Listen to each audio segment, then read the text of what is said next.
Queridos jovens, bom dia, que a graça e a paz de nosso Senhor Jesus Cristo estejam com vocês. Para mim é uma grande alegria estar ministrando aqui na EBD da Assembleia de Deus, Marcas do Evangelho. Eu sou o pastor Gideão e sejam muito bem-vindos nesta manhã. Neste trimestre nós estamos estudando sobre Jesus, o Filho de Deus, os sinais e os ensinos de Cristo no Evangelho de João. O Evangelho de João é um evangelho maravilhoso. A palavra do Senhor, ela é maravilhosa. O Evangelho de João, em especial, é um livro que traz ensinamentos maravilhosos. E nesta manhã, nós estamos aqui para estudar juntos e para compartilhar da palavra de Deus com cada um de vocês, jovens da Assembleia de Deus, Marcas do Evangelho. Então hoje, domingo 13 de março de 2022, nós estamos no mês de oração e no mês de jejum, e eu tenho certeza que você nesta manhã, jovem, está assim, muito animado, você está com o seu pensamento voltado para as coisas espirituais, porque este é o ambiente, este é o clima neste mês de março na nossa igreja. Então hoje nós vamos estudar a lição de número 11, que tem como título o sétimo sinal, Jesus ressuscita Lázaro. Então eu quero que você pegue aí a sua Bíblia, a sua revista e vamos estudar a palavra de Deus. Você vai abrir a sua Bíblia, primeiramente, na página 330 aí da McShine. E você que não tem a Bíblia McShine, Evangelho de João, capítulo 11. E hoje nós vamos, usar bastante a Bíblia, vamos manusear bastante a palavra de Deus e ler juntos este evangelho maravilhoso e este capítulo maravilhoso, que é o capítulo de número 11. Antes da gente começar aqui a nossa ministração, eu quero pedir para você que dê um like neste vídeo, compartilhe com amigos. Se você ainda não é inscrito no nosso canal, se inscreva, faça comentários, participe do chat. É muito importante que você participe do chat e interaja conosco nessa manhã. E eu quero falar mais uma coisa aqui importantíssima para você, jovem da ADME, da Assembleia de Deus Marcos do Evangelho. Nós estamos participando do desafio do aluno nota 10. Então você precisa enviar o seu relatório individual, todo preenchido. E não esqueça desses 3 itens que eu vou falar aqui, que é muito importante. A oferta, o visitante e o compartilhamento deste vídeo. Então não esqueça aí de dar a sua oferta, não esqueça aí também de convidar pessoas para estarem assistindo esta aula e também compartilhando esse vídeo. Uma coisa importante que a gente tem falado é que até hoje nenhuma classe ela alcançou os 7 selos. Mas eu tenho certeza que essa classe de jovens vai alcançar os 7 selos e será a primeira classe a alcançar esse patamar, dos 7 selos. Agora uma palavra para você que é visitante nessa manhã. Seja muito bem-vindo na nossa aula aqui. E se você quiser mais informações sobre como participar e ser um integrante também dessa classe, ser matriculado nessa classe, envie uma mensagem nos comentários que nós vamos atender você, vamos entrar em contato com você e vamos providenciar isso. Então vamos iniciar aqui a nossa parte aqui introdutória. A nossa lição, ela tem como título, o sétimo sinal, Jesus ressuscita Lázaro. O texto principal está em João 11, 25. É um texto muito conhecido que diz assim: Disse-lhe Jesus, eu sou a ressurreição e a vida. Quem crê em mim, ainda que esteja morto, viverá. O resumo da lição diz assim, que Jesus, ele tem o controle a respeito da vida e da morte. E o nosso texto bíblico, que nós vamos estar estudando nessa manhã, ele está todo baseado no Evangelho de João, capítulo 11. E eu não vou fazer a leitura do texto, não.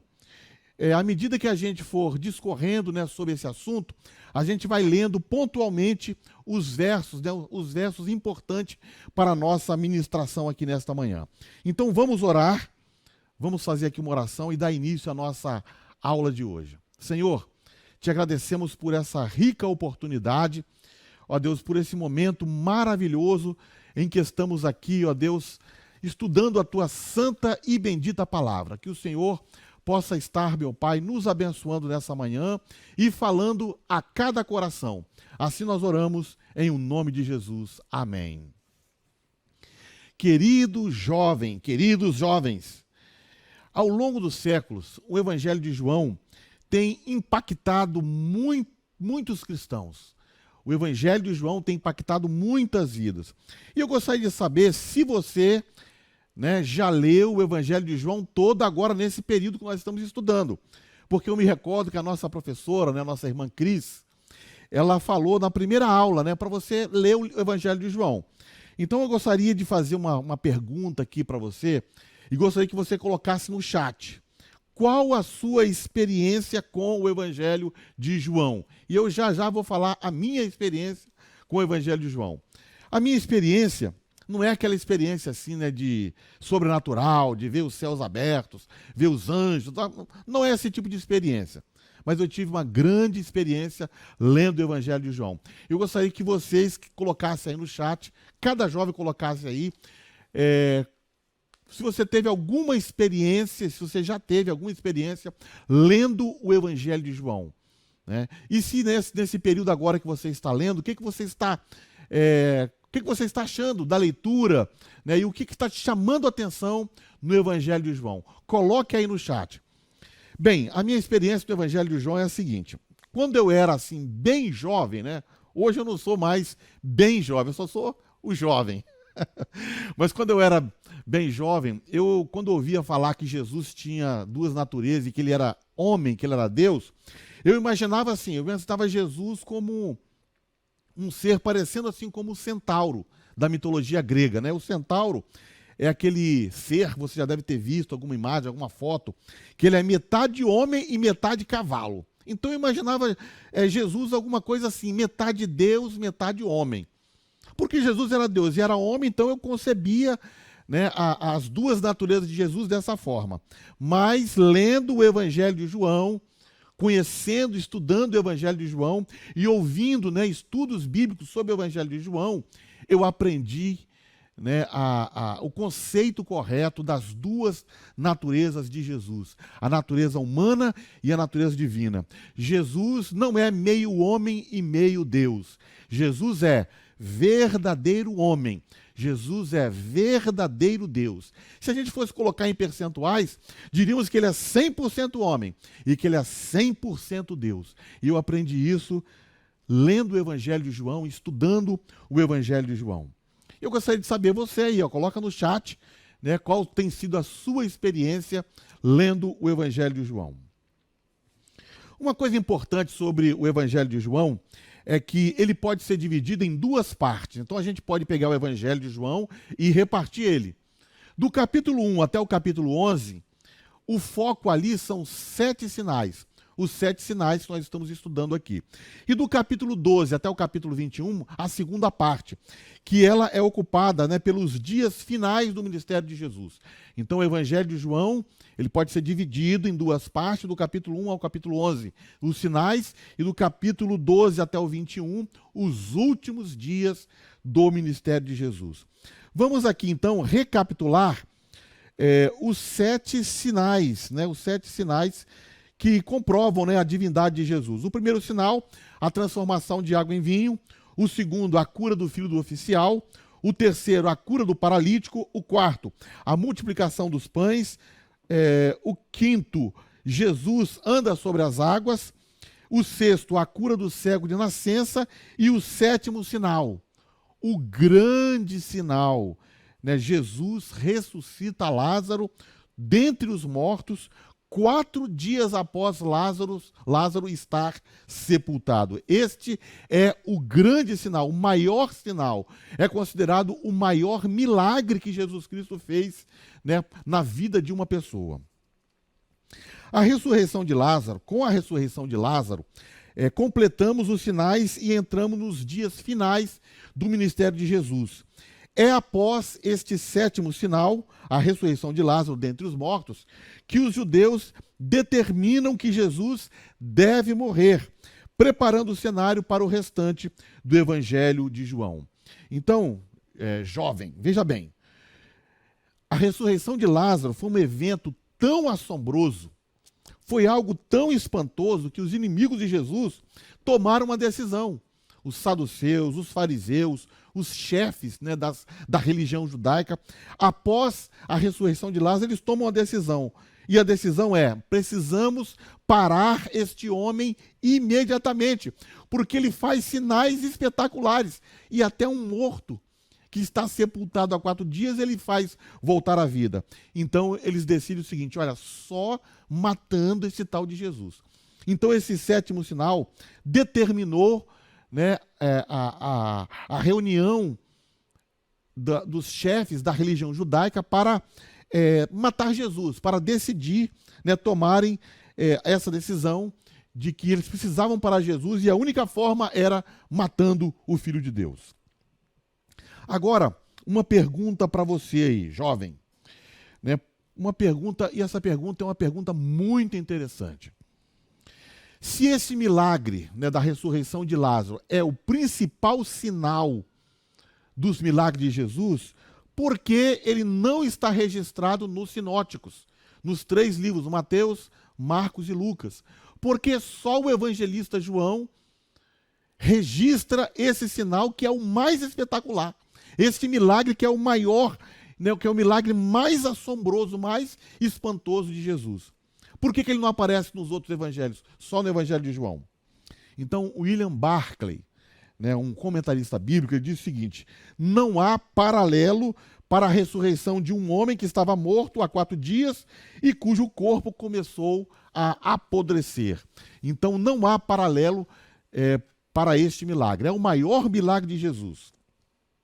Eu vou responder essa pergunta, mas vamos lá. Primeiro, né, o que são os evangelhos sinóticos? Falamos aqui dos evangelhos sinóticos, então o que são os evangelhos sinóticos?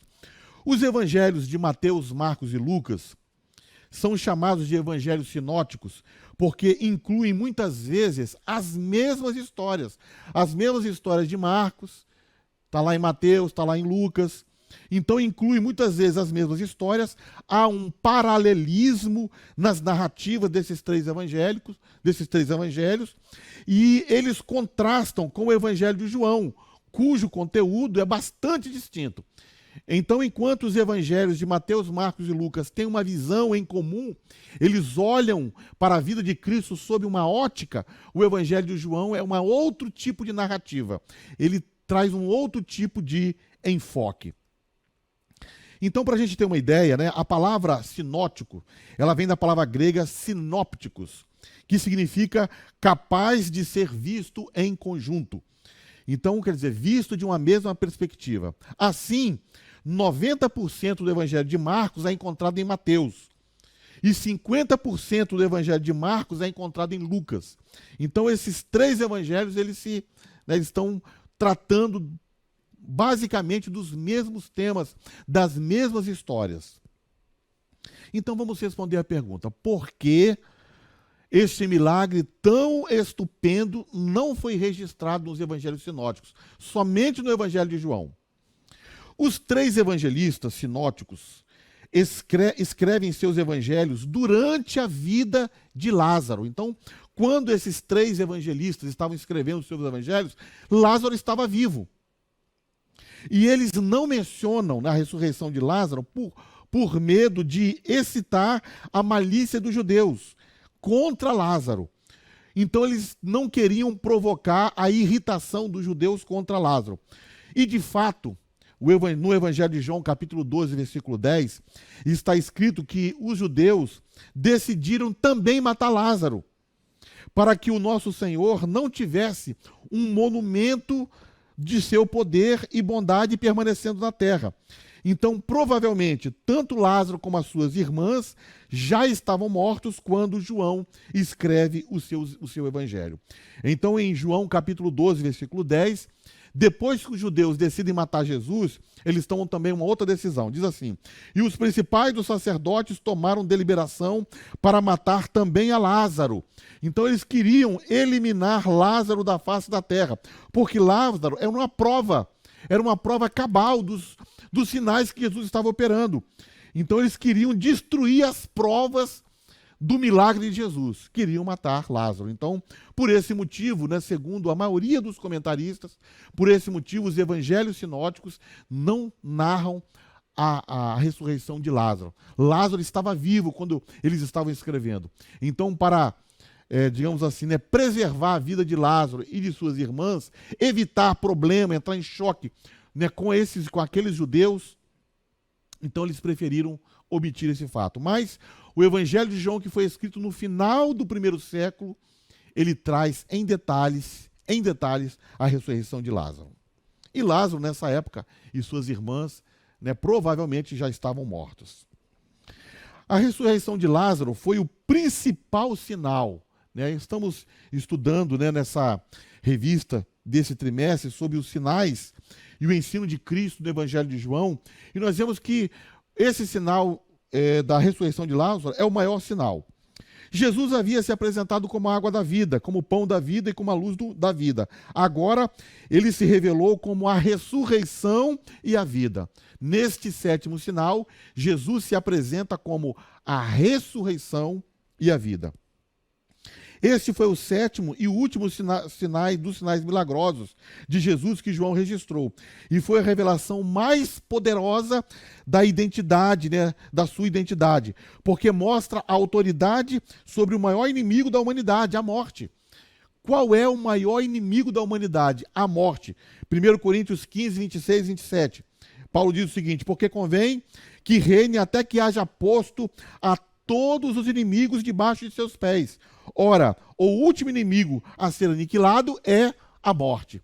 Então Jesus vem e aniquila a morte. Jesus dá um golpe mortal na morte. Jesus dá um golpe fatal nesse inimigo feroz que nós temos, chamado de morte.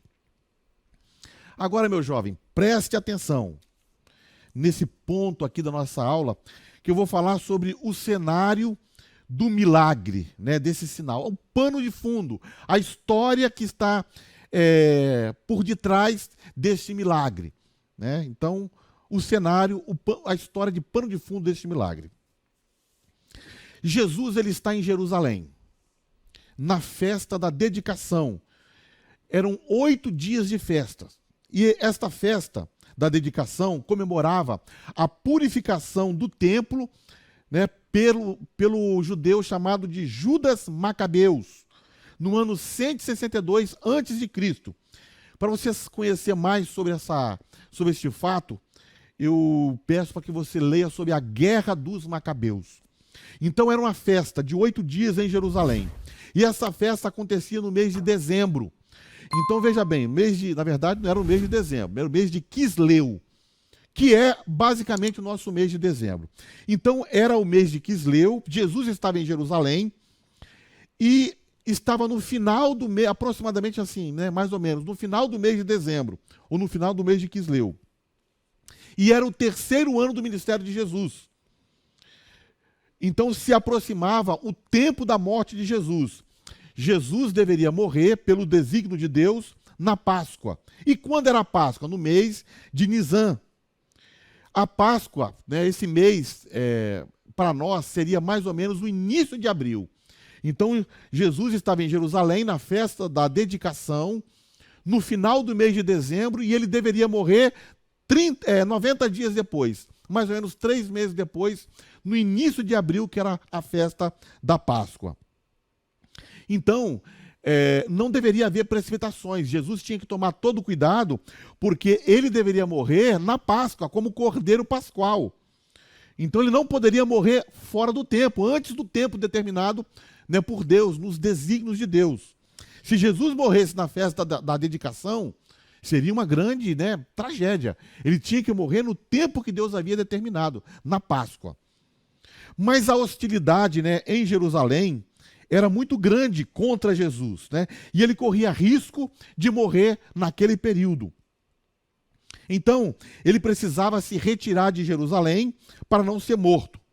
E aí eu quero ler com vocês agora abra sua Bíblia aí, jovem, na página 327, Evangelho de João, capítulo 10, versículos 22 a 30.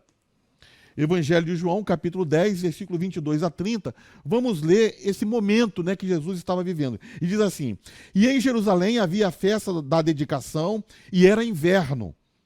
E Jesus andava passeando no templo, no alpendre de Salomão. Agora João 10, 24, diz assim: Rodearam-no, pois, os judeus e disseram-lhe: Até quando terás a nossa alma suspensa? Se és tu o Cristo, dize abertamente.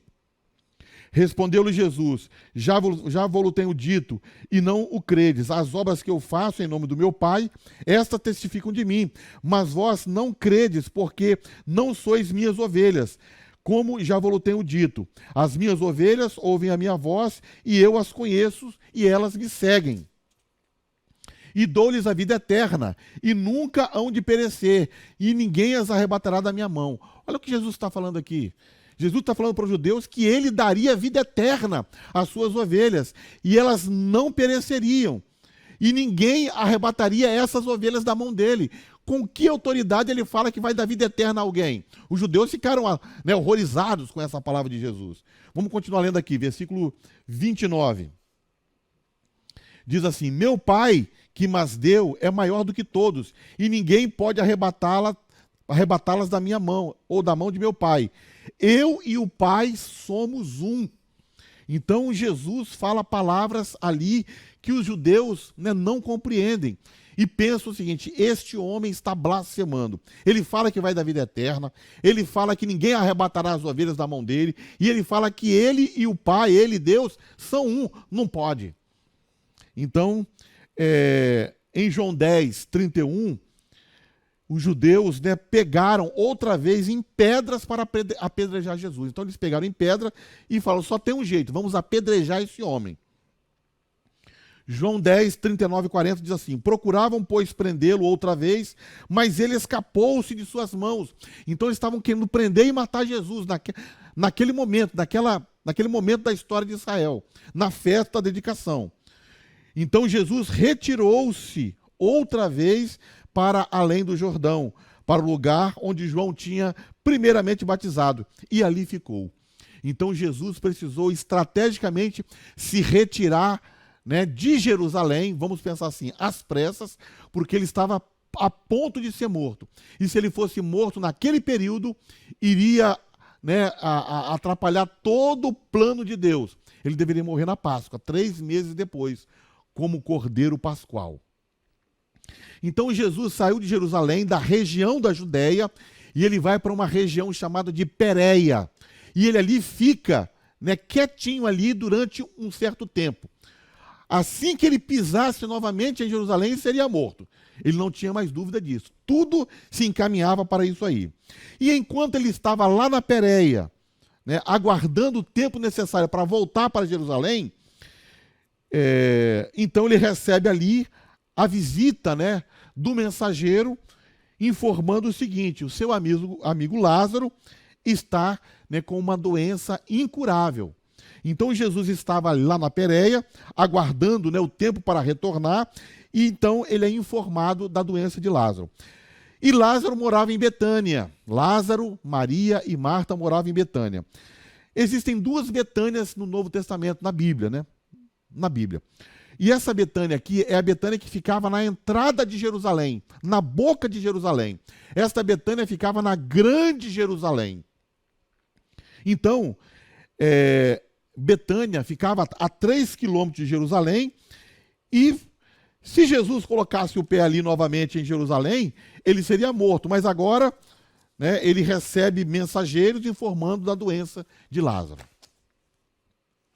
Então, meus irmãos, vamos falar aqui sobre a família em Betânia, né? João capítulo 11, do verso 1 até o verso de número 5.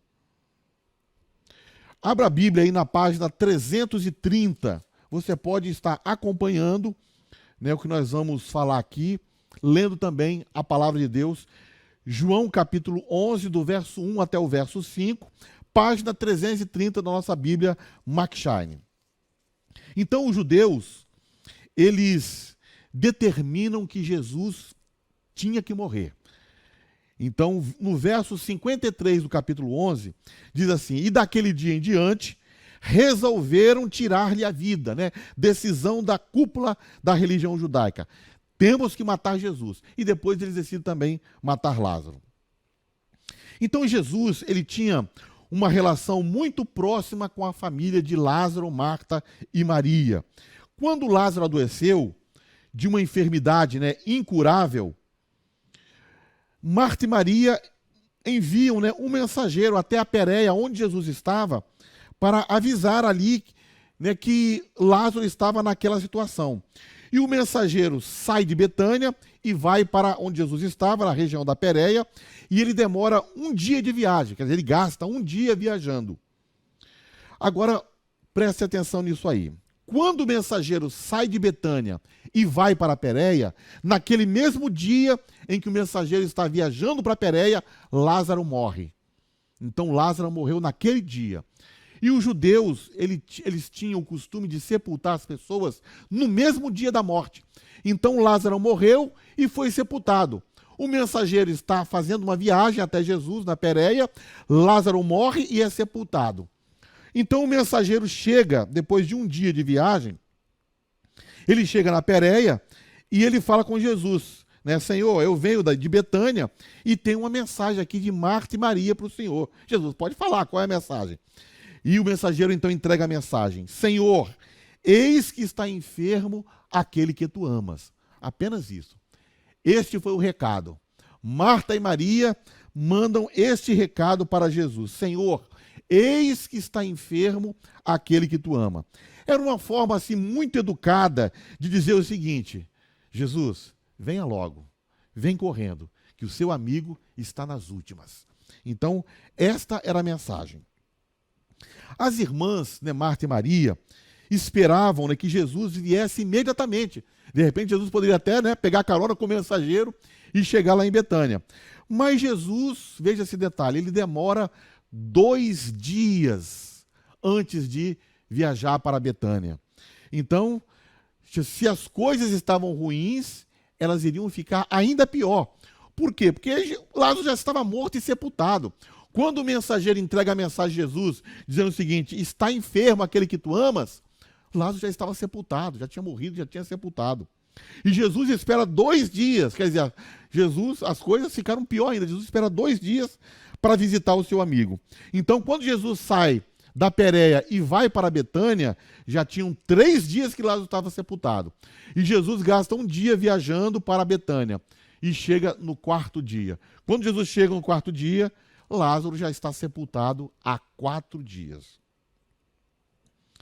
Então Jesus fala no capítulo 11, verso 4, ele fala o seguinte: e Jesus, ouvindo isso, disse: esta enfermidade não é para a morte, mas para a glória de Deus, para que o Filho de Deus seja glorificado por ela.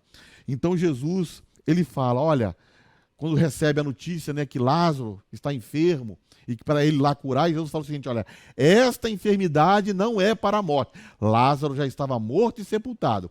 Mas Jesus Cristo fala, só ele pode dizer isso. Só Cristo tem esse poder. Esta enfermidade não é para a morte, mas essa enfermidade é para a glória de Deus, é para que o Filho de Deus seja glorificado por ela. Agora, quando Jesus fala isso, ele demonstra conhecer toda a situação.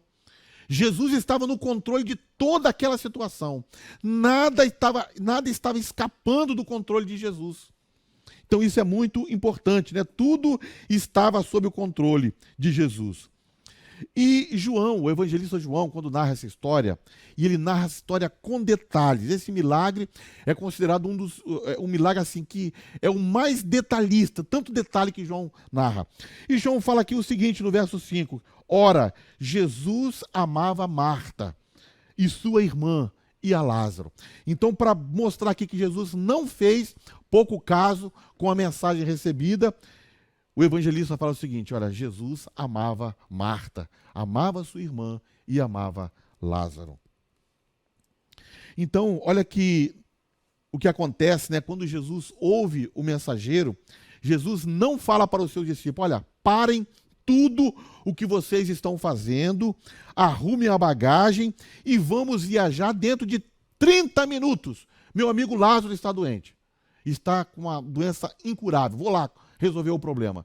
Jesus não faz isso. Quando Jesus ouve a notícia, simplesmente ele diz, olha, esta enfermidade não é para a morte, mas é para a glória de Deus. E ele espera ainda 2 dias na Pérea. Agora eu quero meditar com você, jovem, sobre essa expressão.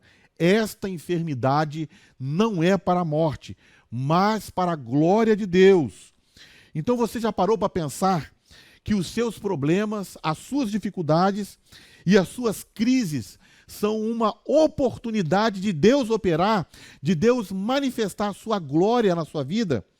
Então você deveria pensar nessa perspectiva. Você deveria pensar sobre isso. Esta enfermidade, Jesus falou, não é para a morte, mas é para a glória de Deus.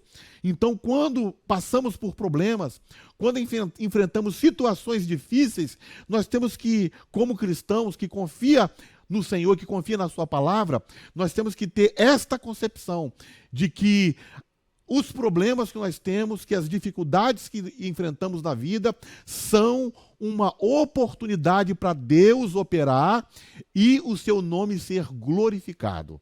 Aleluia, glória a Deus. Então, meu jovem, este problema que você está passando não é para te derrubar, mas é para a glória de Deus. É uma oportunidade de Deus manifestar o seu poder através da sua vida. Agora vamos lá, Jesus volta para a Judéia, ele volta para o epicentro, ele volta para aquela região onde ele não poderia colocar os pés, porque seria morto. Jerusalém ficava na Judéia, Betânia ficava na Judéia. Jesus sai da Pérea e viaja 1 dia até chegar em Betânia. Já falei que Betânia ficava colada em Jerusalém, na boca de Jerusalém. Era uma aldeia que ficava na entrada de Jerusalém. E olha o que vai acontecer.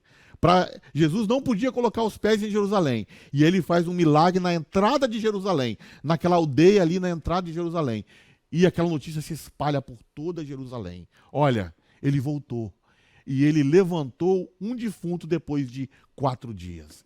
Aquilo causou um alvoroço sem igual em Jerusalém.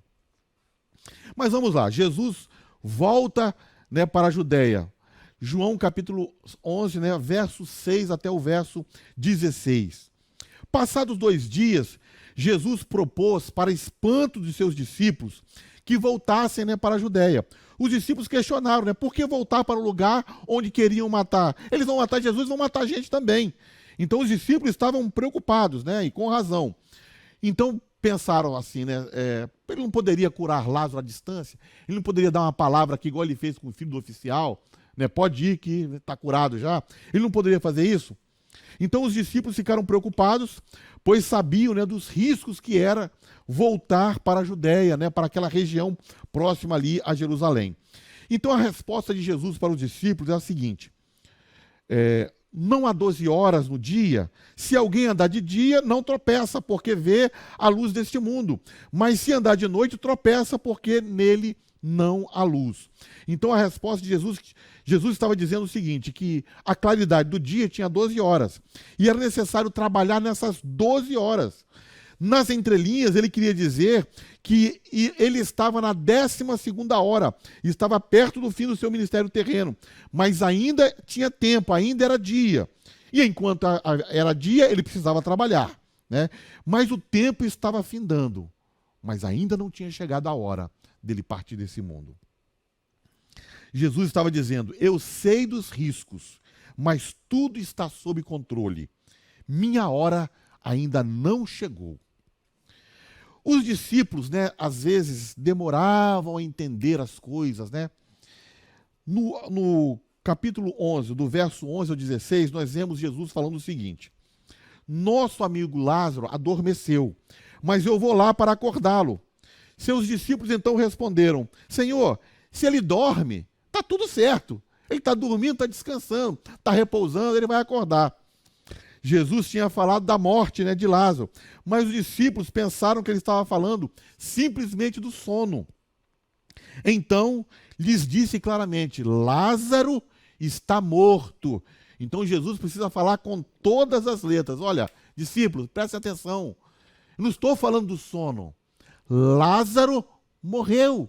Lázaro está morto. E Jesus fala o seguinte: para o bem de vocês, eu estou contente por não estar lá, para que vocês creiam, né? E nós vamos lá até ele. Vamos lá agora e vamos operar um milagre, né? E vocês vão ver o que vai acontecer. Para o bem de vocês, eu não estou lá, porque agora vocês vão ver um milagre extraordinário. Era isso que Jesus estava falando para os discípulos. Agora os discípulos acordam, né? Para a situação. Lázaro está morto e Jesus vai até Betânia ressuscitá-lo.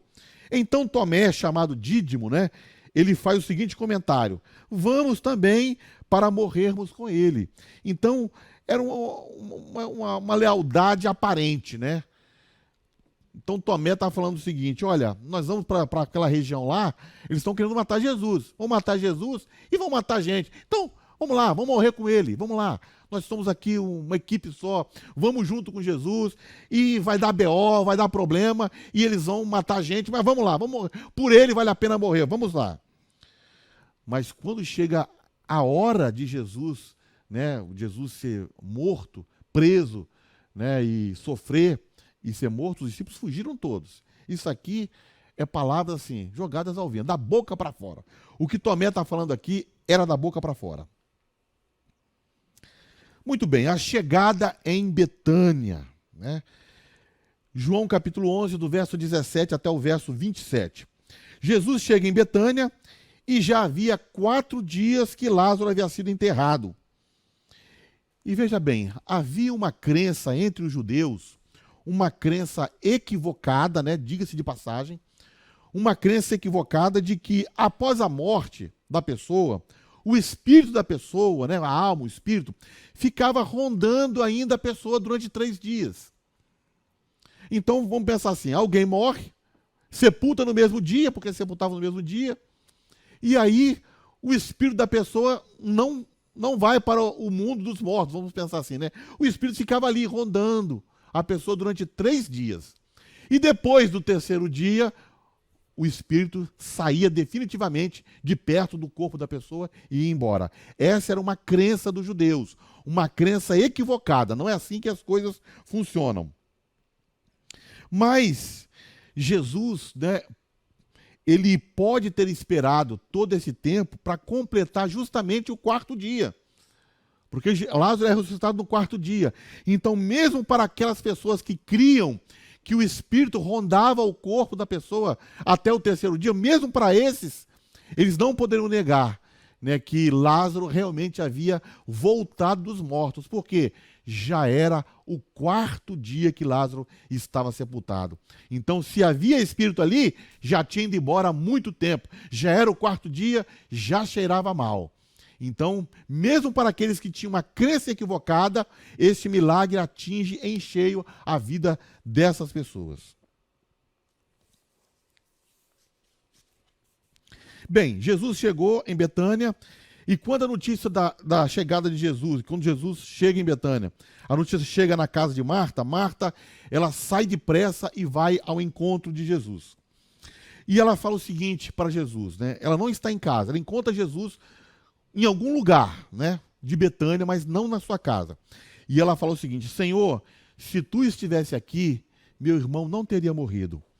Que verdade que Marta está falando naquele momento. Senhor, se o Senhor estivesse aqui, meu irmão não morreria. E verdadeiramente não morreria. Sabe por que não morreria? Porque ninguém morreu na presença de Jesus nos evangelhos. Em toda a vida, em todo o ministério de Jesus, todas as pessoas que tiveram contato com Jesus, né, permaneceram vivas. Exceto lá na crucificação, mas ali é um outro detalhe. De forma que ninguém, né, morre na presença de Jesus. E quando Jesus encontra com um morto, ele ressuscita. Então o que Marta está falando aqui é verdade. Se tu estivesse aqui, meu irmão não teria morrido. Em seguida, ela expressa muita confiança no Senhor, porque ela diz o seguinte: mas também agora sei que tudo que pedires a Deus, Ele te concederá. Então Marta está crendo que Jesus pode fazer tudo. Ela tem muita confiança em Jesus, porque ela fala o seguinte: eu sei que tudo que o Senhor pedir a Deus, Ele atende, Ele atenderá. Então Jesus diz a Marta, né, que o irmão dela haveria de ressuscitar, mas ela entende essas palavras para o futuro e pensa que seria assim no futuro, no juízo final. Então Jesus faz uma das mais profundas declarações em João 11, 25, 26, quando ele diz assim: eu sou a ressurreição e a vida. Quem crê em mim, ainda que esteja morto, viverá. E todo aquele que vive e crê em mim, nunca morrerá. Crê tu isto, Marta? Você crê? Então Marta faz uma excelente confissão. Ela disse assim: sim, Senhor, eu creio que tu és o Cristo, o Filho de Deus, que haveria de vir ao mundo. Então Marta, ela revela conhecer Jesus e ela revela neste momento crer em Jesus, crer no poder dele. Ela está crendo que o seu irmão pode até mesmo ressuscitar. Agora, a caminho do túmulo, João 11, versículo 28 até o versículo 37. Então havia uma grande multidão em Betânia. Lázaro era uma pessoa muito querida. Eles foram consolar, né, as irmãs enlutadas e providenciar. E como tinha-se muita gente na casa de Marta e Maria, por providência divina, essas pessoas estavam ali, porque elas foram testemunhas da ressurreição de Lázaro. Então, muita gente foi testemunha ocular da ressurreição de Lázaro. Conforme nós falamos, os judeus, eles sepultavam a pessoa que morria no mesmo dia. E depois tinha 7 dias de luto. Então foi nesse período de luto que uma multidão, né, uma pequena multidão, vai até a casa de Marta e Maria para consolá-las da morte do seu irmão. Então Maria, irmã de Marta, depois que Marta tem um encontro com Jesus, Maria também vai ao encontro de Jesus. E ela repete as mesmas palavras de Marta, sua irmã. Mas ela tem uma atitude diferente diante de Jesus. Porque diz a Bíblia que chegando diante de Jesus, ela se lança aos pés de Jesus.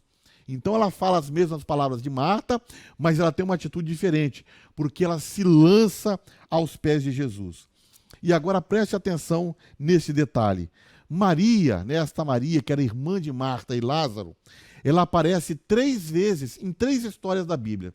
Nas 3 histórias em que ela aparece, ela está aos pés de Jesus. Isso nos chama bastante atenção. Então, em Lucas, capítulo 10, 39, verso 39, Jesus e seus discípulos estão visitando a casa de Maria, Marta e Lázaro em Betânia. E chegando ali, Marta, vai servir Jesus, vai para a cozinha, junto com os empregados, preparar ali alguma coisa no forno, um bolo, um suco, preparar um frango assado ali para Jesus e os seus discípulos. E Maria, onde está? Maria está aos pés de Jesus, ouvindo as palavras do Mestre. E quando Marta vê essa cena, ela repreende, até mesmo o próprio Jesus, dizendo: Senhor, nós estamos lá trabalhando, e Maria está aí aos seus pés, manda ela vir com a gente, manda ela se juntar com a gente, lá na cozinha para trabalhar. Olha tanta gente que a gente tem que alimentar aqui. E Jesus, fala para Marta: Marta, Marta, você está preocupada com tanta coisa e não tem necessidade de ter essas preocupações. Agora Maria não, Maria escolheu a melhor parte e não lhe será tirada. A melhor parte que Maria escolheu era estar aos pés de Jesus, ouvindo o seu ensinamento.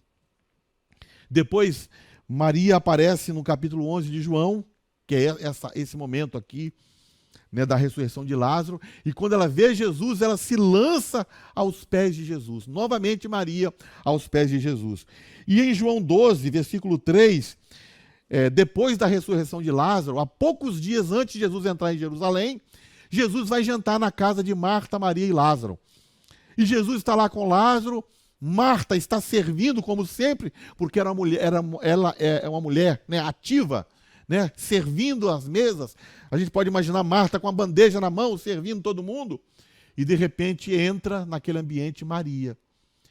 Entra Maria com um frasco de perfume. E ela quebra aquele frasco, um perfume caríssimo. E ela derrama aquele perfume nos pés de Jesus. E novamente ela se lança aos pés de Jesus e enxuga os pés de Jesus, aquele perfume caríssimo, né? E que o cheiro encheu toda a casa, e ela enxuga os pés de Jesus com os seus cabelos. E aí, este momento, né, maravilhoso fica perpetuado, né? Maria agora seria anunciada em todos os lugares onde o evangelho for pregado, seria anunciado este fato de Maria, né, que prepara. Jesus fala o seguinte: olha, esse gesto que ela está fazendo aqui comigo está preparando o meu corpo para o sepultamento. Então Maria está sempre aos pés de Jesus. Jesus vai ao sepulcro, e no sepulcro Jesus vê Maria e Marta chorando. E naquele momento, Jesus, ele começa a agitar-se, né? Ele agitou-se no espírito, ele ficou perturbado interiormente, ele ficou agitado. Mas qual teria sido a causa da sua perturbação, dessa agitação do espírito que ele teve? A mais provável é a presença da doença e a morte e o dano que causavam à vida humana. Então, olha que cena, meu querido jovem, olha que cena maravilhosa. Jesus está lá, no sepulcro de Lázaro, que era numa caverna. E Jesus vê Marta chorando, Maria chorando, os amigos de Lázaro chorando, os parentes chorando, todo mundo chorando. Então Jesus, naquele momento, ele fica comovido.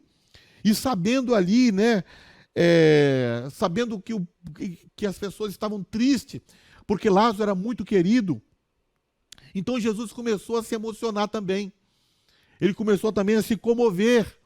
E segundo, né, a maioria dos comentaristas, Jesus fica perturbado pela presença, né, da doença, da morte e da dor que isso causa nos homens.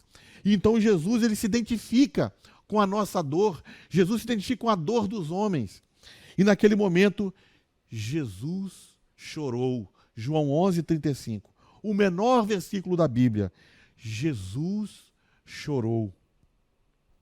Jesus irrompeu em lágrimas. Ele sentiu a nossa dor, sentiu a nossa tristeza, sentiu a nossa frustração, e ele teve empatia com o nosso sofrimento. Então,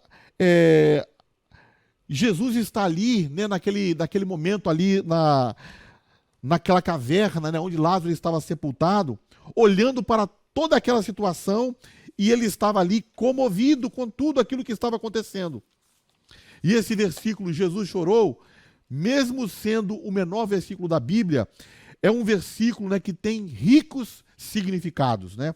O Verbo divino, Jesus Cristo, se encarnou e partilhou da sorte comum da humanidade. Ele condoeu-se das fraquezas do seu povo. Ele foi provado na escola do sofrimento. Ele chorou por identificação com os que choravam. Ele era um homem real, ele não era um robô, ele não era um autômato. Ele era verdadeiro Deus, mas ele era também verdadeiro homem. Então Jesus se identifica com as dores do homem. Agora é interessante nós dizermos que os gregos e os romanos, eles exaltavam, né, a sobriedade diante da morte. Então, quando alguém morria, para os gregos e romanos, o ideal é que a pessoa ficasse ali, numa situação, numa condição assim, imperturbável, né, apesar da morte. Mas os judeus eram diferentes. Os judeus, ao contrário, eles expressavam o luto com choro, com lágrimas. E Jesus, né, ele participa disso. Jesus, ele se comoveu ali e ele chorou. No túmulo, as pessoas reagiram de maneira diferente ao choro de Jesus. Alguns diziam: vede, né, como Jesus amava Lázaro, ele está até chorando. Mas outros criticavam, né, o fato de Jesus estar chorando. E diziam o seguinte: olha, ele não curou até cego, por que ele não podia ter curado esse homem aí, essa pobre alma aí? Então, até no fato de Jesus chorar, ele foi criticado. E tem gente que é assim, né? Critica absolutamente tudo. Tudo é motivo para crítica. Até naquele momento ali que Jesus estava, né, comovido, chorando, alguns olhavam para ele de banda e falavam, né, olha, se ele abriu os olhos do cego, podia ter curado esse homem. Não fez, né? Talvez porque não quisesse. A ressurreição de Lázaro, né? João 11, 38 e 44. O túmulo onde jazia o corpo de Lázaro era uma caverna na rocha, bloqueada por uma pedra, né, que se encaixava ali como se fosse uma rolha. Então, Jesus disse, né, tirai a pedra. Marta, irmã do defunto, disse, Senhor, já cheira mal, porque já é de 4 dias. E duas coisas chamam a atenção aqui nessa palavra de Marta, né? Quando Jesus fala, olha, tirai a pedra. E Marta fala o seguinte, Senhor, tem certeza que é para tirar essa pedra? Porque já tem 4 dias que ele está lá e já cheira mal, ele já está apodrecendo. Primeira coisa aqui, irmãos, Jesus faria um milagre, mas antes a pedra precisava ser removida. E quem removeria a pedra? Não seria Jesus. A pedra seria removida pelos parentes, pelos amigos, por aqueles que estavam ali, mas Jesus não. Ele não removeria aquela pedra. Então, antes do milagre, a pedra precisava ser removida. E eu pergunto, né, para você, jovem, quem vai remover a pedra hoje para Jesus fazer o milagre? É você mesmo que vai remover. Nós é que vamos remover a pedra. E como é que a gente remove a pedra? Com fé, com oração. Né? Se nós tivermos fé, nós falaremos para o monte, saia daqui, vai para lá e o monte vai. Então nós temos que remover a pedra para Jesus operar o milagre. Nós temos que remover o obstáculo que está no caminho para que o Senhor possa fazer o milagre. E quem vai remover a pedra? Quem vai tirar a pedra? É você que vai tirar essa pedra. Glória a Deus. Então, uma coisa importante aqui. Você, jovem, não pode produzir vida a um morto. Agora estamos falando no sentido espiritual. Espiritualmente falando, você não pode produzir vida a uma pessoa que está morta espiritualmente. Mas você pode tirar a pedra do caminho. Você pode remover o obstáculo. Você pode remover o impedimento. E a segunda coisa importante aqui, que nos chama a atenção, é a incredulidade de Marta. Marta, né, é o nosso retrato. Marta, né, nós somos iguais a Marta. Porque anteriormente Marta está dizendo, Senhor, se tu estivesse aqui, meu irmão não teria morrido. Mas agora eu sei que tudo que o Senhor pedir a Deus, Ele vai te atender. E Jesus falou algumas palavras para Marta, e depois perguntou, Marta, você crê? Marta, eu creio inclusive que o Senhor é o Messias, que haveria de vir ao mundo, eu creio que o Senhor é o Cristo.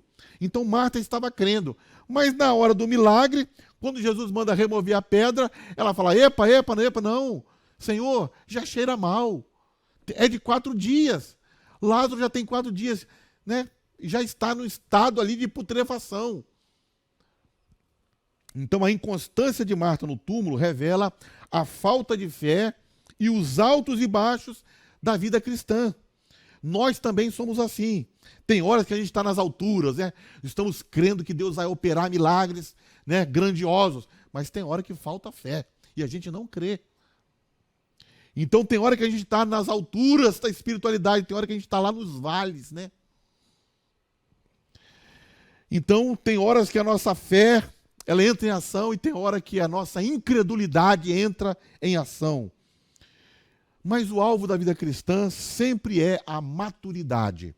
Então, jovem, que você tenha constância na sua vida e que você tenha maturidade para você crescer cada vez mais na graça e no conhecimento de nosso Senhor Jesus Cristo. Estamos quase no fim da nossa aula. Eu vou tomar aqui uma água. É água, não é café não. É uma água. Enquanto você aí vai, né, abrindo a sua Bíblia aí, já está aberta, na página 330, né? Vamos ver aí agora João capítulo 11, versículo 41, 42. Jesus agora vai fazer uma oração no túmulo e vai resolver para sempre esse problema. Então vamos lá. Jesus ora no túmulo. Interessante que Jesus não pede para o Pai ressuscitar Lázaro. Essa não é a oração de Jesus. Jesus simplesmente chega ali naquele momento e diz assim, Pai, eu te agradeço porque o Senhor me ouve, o Senhor me ouviu, o Senhor já me ouviu. Então Jesus está agradecendo ao Pai porque ele foi ouvido. Jesus só agradece. Ele não fala, Pai, o Senhor pode agora ressuscitar Lázaro? Ele não fala assim. Pai, obrigado porque o Senhor me ouviu. Essa foi a palavra de Jesus. Então ele diz, eu sabia que sempre me ouves, mas disse por causa do povo que está aqui, para que creia que tu me enviaste. Então veja bem, irmãos, Jesus já tinha orado por Lázaro lá na Pérea. Então quando chega o mensageiro e fala, mestre, né, está enfermo aquele que tu amas, o que Jesus vai fazer? Jesus vai orar por Lázaro. Lázaro está morto. E ali Jesus orando lá na Pérea por Lázaro, ele pede ao Pai para ressuscitar e o Pai fala, ok, vamos ressuscitar Lázaro. Então a ressurreição de Lázaro já estava programada. Jesus já tinha orado por Lázaro e o Pai já tinha respondido. Então quando Jesus chega ali diante do túmulo, ele fala, Pai, eu sei que sempre me ouves, mas estou fazendo essa oração aqui para que essas pessoas creiam que o Senhor me enviou. Então Jesus disse uma palavra, deu um grito, né? Um grande brado, dizendo o seguinte, Lázaro, venha para fora. Foi o grito de Jesus, o brado de Jesus. E Jesus então chama pessoalmente a Lázaro e pelo poder da palavra. Como esse milagre foi feito? Pelo poder da palavra de Cristo. Lázaro voltou à vida. O mesmo poder que criou os céus e a terra. O mesmo poder, a palavra de Deus. João 11,44 diz assim, o morto saiu com as mãos e pés envolto em faixas de linho e o rosto envolto num pano. Disse Jesus, desatai-o e tirem as faixas dele e deixam-no ir. E aqui nós aprendemos também uma grande lição. É nossa função enquanto igreja desatar aqueles que vêm da morte para a vida. É nós que temos que fazer este trabalho. Desatar, tirar as faixas, facilitar a caminhada dos novos convertidos, discipular. Somos nós que temos que fazer isso. Nós é que temos que desatar aqueles que voltam da morte para a vida. Interessante, jovem, que Deus poderia fazer tudo sozinho, né? Mas ele resolveu, na sua soberania, trabalhar em conjunto conosco, em conjunto com você.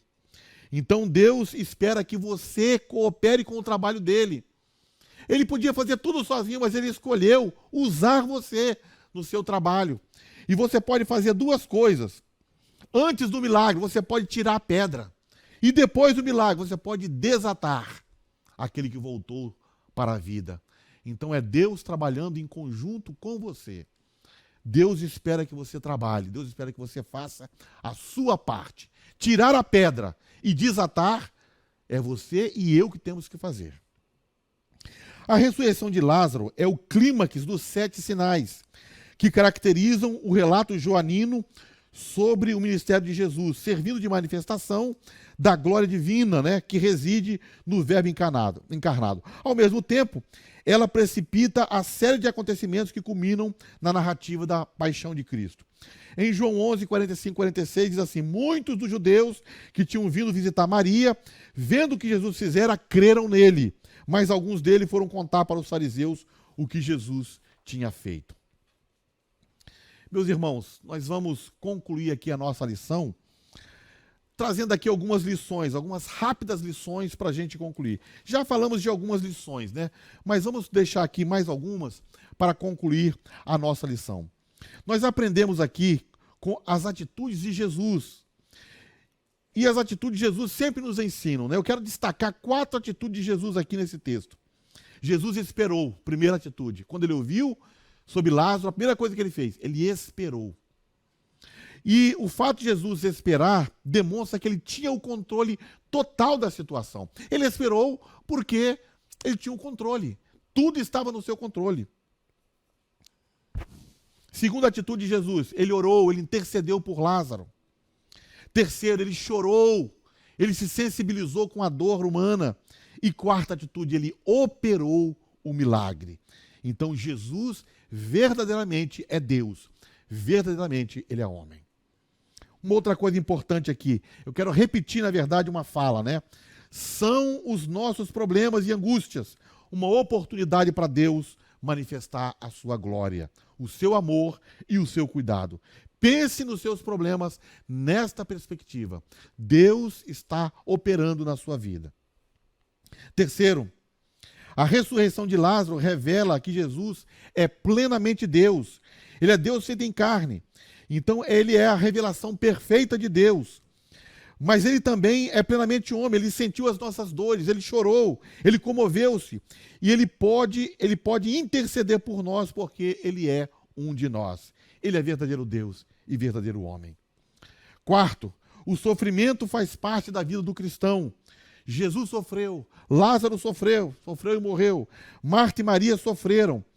Mas o sofrimento não significa que Deus não lhe ama. Deus amava Lázaro, Jesus amava Lázaro, mas ele morreu. Jesus amava Marta e Maria e elas sofreram com a doença do irmão. Mas tudo foi para a glória de Deus. O sofrimento é uma escola na vida do cristão. Quinta lição. A demora na resposta da oração tem muitos objetivos. Deus está trabalhando nesta espera. Então você tem que perseverar na oração e confiar em Deus e em sua palavra. E Deus agirá no tempo certo. Ele age na plenitude do tempo, mas é na plenitude do tempo dele.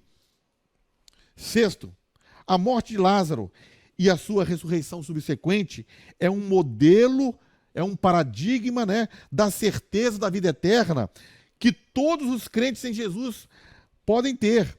Então o chamado Lázaro vem para fora é uma alegoria daquele dia quando todos os salvos que estão no túmulo ouvirão o mesmo chamado vivificante e sairão. Um dia Jesus pronunciará essa palavra para todos os salvos. Vem para fora, saia do túmulo. E os salvos receberão um corpo glorificado.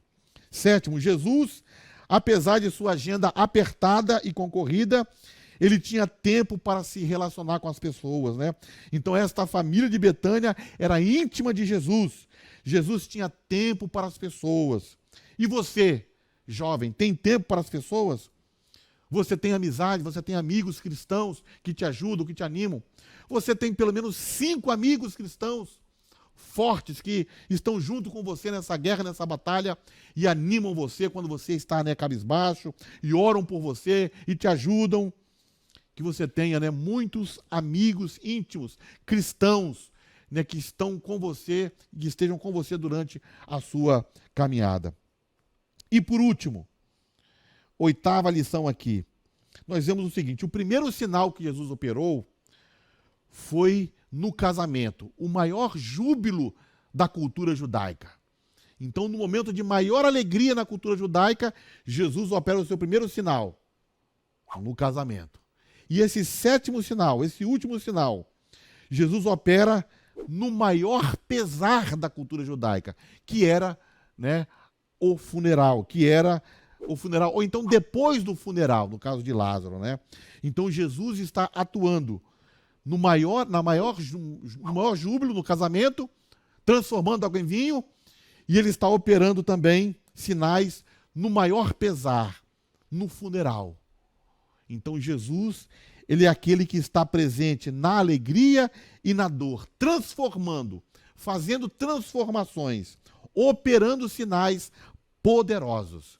E esse Jesus estará sempre com você. Amém? Que Deus abençoe a sua vida nesta manhã. Antes da gente orar, eu quero pedir a você que colabore, né, nesta manhã com uma oferta de amor para esta obra maravilhosa. Que você seja um participante desta obra. E você pode, né, participar ofertando através de PicPay, através do Pix e através de transferência bancária. Ou então você pode levar à noite no culto a sua oferta. E Deus vai te abençoar grandemente. Nós estamos vivendo um tempo maravilhoso de jejum e de oração. O nosso culto está começando 30 minutos mais cedo com oração, às 17h30. E você está convidado para hoje estar conosco no nosso culto de louvor e adoração a Deus. Vamos orar e vamos agradecer a Deus por tudo. Pai, Muito obrigado, ó Deus, por essa manhã maravilhosa. Que o Senhor, ó Deus, continue conosco, nos guardando, nos abençoando. Ó Deus, que o Senhor possa abençoar a vida de cada jovem, ó Deus, cada irmão, cada irmã, ó Deus, que participou desta aula e que vai assistir esta aula, que a tua bênção esteja sobre a vida deles e que o Senhor traga, ó Deus, um grande despertamento através, ó Deus, desse evangelho poderoso de João, ó Deus, esse evangelho poderoso do Senhor, ó Deus, que possamos a cada dia nos alimentar e, ó Deus, que possamos a cada dia também crescer no conhecimento da tua palavra. Em o nome de Jesus, o teu Filho, nós assim oramos. Amém. Amém. Deus abençoe a sua vida, meu irmão.